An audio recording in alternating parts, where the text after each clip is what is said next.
Hello viewers, I am ReaverJolt and welcome to another video. Today I'm going to be talking to you guys about my plans for my first ever playthrough of Monster Hunter Rise. Now before we get started, I want to explain that this is about my particular playstyle, not about a particular regular everyday playthrough. This is more or less to challenge me in a way. And while this is a challenge per se, I'm still going to be playing it casually. With all that out of the way, let's get into the video. So I want to go over the rules real quick. This set of rules is what I set for myself to make it challenging for myself, but also to enjoy the experience of the game overall. And I kinda wish I did this for all the previous games before, but now with Monster Hunter Rise coming out, I actually have an opportunity to do this. Anyway, now the rules. Rule number 1, can only use newly added Palamutes and equipment from new monsters. What this basically means is that I can only use the new Palamutes, I cannot use Palicos, I can only use the equipment from the brand new never before seen monsters, not any equipment from stuff like Tobikadachi, Rathalos, all the stuff we've seen before. In addition to this, I can only use one Palamute. Now the reason for this is because the Palamute is a companion with the offensive type, which means having two of them would be a bit overpowered, I think. Now I will allow myself to use resources from past games to make newly added equipment.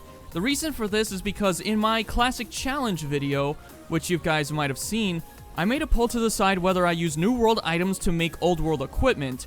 And with the little amounts of votes that there were as I was going through that challenge, apparently people wanted me to use old world stuff only completely, and that kind of killed the challenge a little bit for me because I wanted to go in with full sets, but it is what it is there. But I'm not going to let that same thing happen here. I forgot to mention that this also means that I can use old world items such as potions, mega potions, max potions, etc. All those items that you can get in the previous games, I can still use here. It's just the equipment that I can't use that comes from previous games. And the last rule that we have here is I can only use full sets. Now the reason for this is because I feel like since Monster Hunter World, mixed sets have become a bit broken.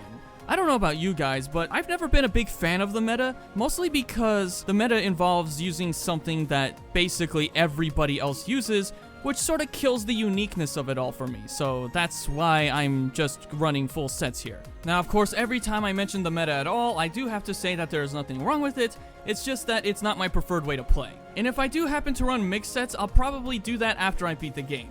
And that's it really. I'm very excited to be playing Monster Hunter Rise once it comes out, and it's going to be a great time. I'm going to be streaming the whole playthrough on Twitch, so keep your eyes peeled. I did forget to mention one thing about using new monsters equipment. Brand new subspecies that we haven't seen before do count as new monsters, so I'll be using equipment for those as well. So with that all in mind, thank you very much for watching. This was a quick video that I wanted to get up to you guys so that you guys know how I'm going to be playing the game. It is going to be streamed live on Twitch, and once I start playing it, it'll be a lot of fun. Be kind to one another, and have a most wonderful day.